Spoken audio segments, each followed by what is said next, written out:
We're now joined by Ira Wagner, who's Executive Director of the Montclair Art Museum. Ira, great to have you with us. Thank you for having me. It's wonderful to be here. Now, I said this right before we got on the air. We live in Montclair. You're right down the street. It's just a tremendous arts organization making a difference every day. But how would you describe the most significant challenges the museum has faced? By the way, you took over on the 26th of 2021. But Right. How would you describe?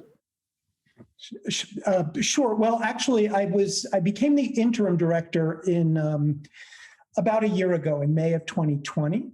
So I've been working through the pandemic, which obviously was was quite a challenge for the organization. And then I became the permanent director, the executive director, just recently, and I look forward to continuing in that role. The Montclair Art Museum is, as you said, a wonderful resource for the community. As I think you know, it's been there for over 100 years. We had our centenary in 2014, and we have over 14,000 objects, works of art. But the challenge that was brought home in the pandemic is how do we stay relevant to the community? How do we continue to reach the community? And I think we did that in a lot of creative ways, but it's going to continue to be a challenge. I think we see signs that people very much want to engage again personally by coming back to the museum. We have some good indicators of that. But what we've seen is there's a much broader way of reaching people than we ever knew about, and we need to incorporate some of the best things we discovered over the last year together with the traditional way that we have worked with the public, our exhibitions, our in-person programming, art classes, all the many things that we make available. Let me ask you this. We're actually taping on the 20th of May. For only a couple more weeks, the Fragile Freedoms exhibit is there till the 13th of June. First of all, let everyone know what that has been, why it's important, and then let's talk about the fall. Sure. Great. Well, Fragile Freedoms is really a wonderful exhibition. It is there till June 13th, and I hope if anyone hasn't seen it yet, they will make an effort to come. It's work by a photographer named Maggie Meiners. She was inspired by visiting the Norman Rockwell Museum and seeing those kind of classic images, illustrations of Americana, but really thought about how can I bring that up to date and make it relevant to today. And she's done that in so many ways and so many really smart additions to the work. Taking the four freedoms, for example, freedom from want, the classic Thanksgiving image with a much more diverse group of people at the table. Works like freedom of religion, where we see people in headscarves and things like that, which you wouldn't have seen in the original by Norman Rockwell. When we planned the exhibition and came up with the title about a year ago, actually, we came up with the idea playing on the four freedoms with Fragile Freedoms, thinking about what we were seeing in our society even then, and obviously it's even more so as to what's occurred since. And so I think Fragile Freedoms is really a call to a reminder of how fragile these freedoms really are, how we have to work to preserve them every day. And related to that, we had a virtual town hall that discussed these things as they apply to our local audiences.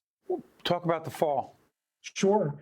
The fall is going to be big at the Montclair Art Museum. Unfortunately, we will be closing the galleries for the summer to get ready, but then it will be a very big fall. We have an exciting special exhibition called Color Riot.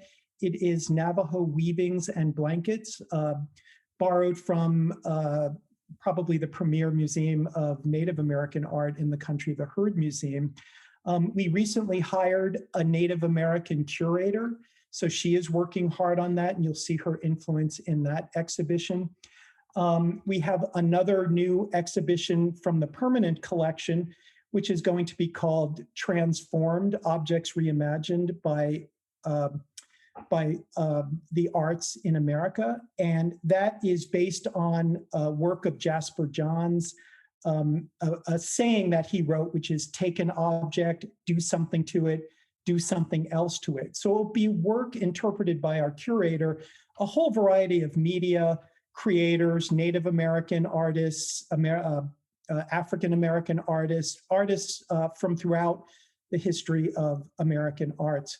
And we also have one more really exciting exhibition, which is called By Their Own Hand, which is being sponsored by a local group that works with veterans called Frontline Arts. And what that is that group works with veterans to process, their experiences in Iraq and the Middle East, and they transform their uniforms into paper that's made into flags and banners, and that will be in our Laurie Stairway. So there's really a lot coming in the fall that's very exciting. Before I let you go, real quick, Ira, in the summer months, there are summer camps, are there not?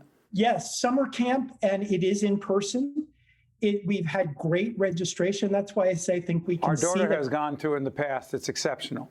Excellent. I appreciate the endorsement. And, it's actually, there's some of the sessions already have waiting lists. We do have a little bit of capacity constraints due to the coronavirus, but really wonderful response for in-person camp. It's going to be a great summer there. Ira Wagner is Executive Director of Montclair Art Museum, first-class operation. Ira, thank you so much. The arts are more important than ever before in our lives. We appreciate all the best to everyone at the museum. Thank you so much. It's great to be here, and I hope to see your audience at the museum. Thank you. Absolutely. I'm Steve Adubato. That's Ira. We'll be right back. One-on-One with Steve Adubato has been a production of the Caucus Educational Corporation.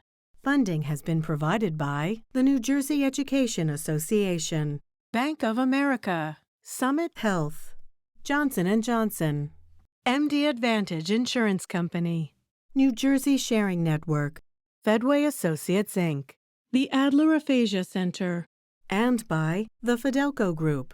Promotional support provided by NorthJersey.com and Local IQ, part of the USA Today Network, and by BestOfNJ.com.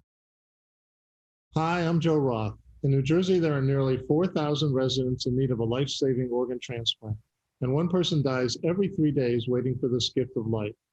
One organ and tissue donor can save 8 lives and enhance the lives of over 75 people. You have the power to make a difference and give hope.